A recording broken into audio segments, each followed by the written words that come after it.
j'ai lu la lettre d'Emmanuel Macron.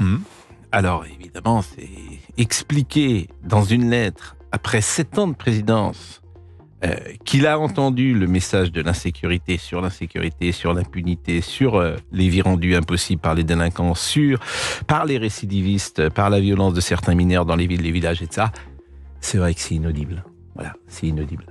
C'est-à-dire que, pourquoi c'est inaudible ? Parce que le président n'est pas aveugle, le président n'est pas sourd, ou il s'en fiche, et je l'imagine pas, ou il nous prend pour des imbéciles, et c'est possible, ou il est prêt à tout, et notamment à dire aux uns aux autres ce qu'ils veulent entendre, et c'est sa technique de président, ce qui fait qu'au bout de 7 ans, c'est pas ce qu'il pense sur aucun sujet.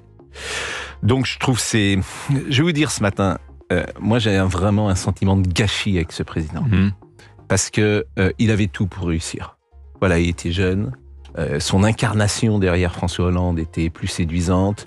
Sur le plan économique, son inclinaison libérale est quand même plus intéressante que de vouloir taxer et prendre l'argent aux riches, qui est la seule chose que j'ai compris du Front populaire. Donc il pouvait avoir un espoir. Et pour des raisons que je ne connais pas, c'est un ratage sur le régalien. Donc, il n'était pas fait pour ça, hélas. Et je trouve que c'est triste, parce que c'est les Français qui paieront l'addition ces prochains temps. Le pays est complètement fracturé. Les gens ne peuvent plus se parler. Tu ne peux plus. Sur Gaza, tu peux pas parler. Sur l'Ukraine, tu peux pas parler. Sur l'argent, tu peux pas parler. Tu ne peux plus te parler. Ce qu'on nous disait aux États-Unis, où les familles sont divisées et ne peuvent plus se parler, moi je le vois bien. Tu ne peux plus parler de rien.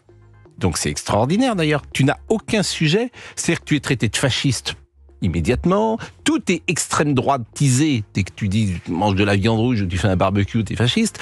Donc voilà, c'est un pays qui est... C'est triste d'ailleurs. Heureusement, on peut parler avec vous de 11h à 13h quand même sur Europe 1. Quelle transition. Bravo. J'allais la faire. Non mais c'est triste. Moi je vais vous dire, je trouve ça triste parce que c'est un gâchis. Absolument. C'est un gâchis. Donc ça me rend triste. Ouais. Allez, on en parle tous ensemble de 11h à 13h. Le numéro pour intervenir à l'antenne. C'est le 01 80 20 39 21. Vous pouvez parler en toute liberté. Heureusement que vous êtes là, Anissa. Merci Pascal.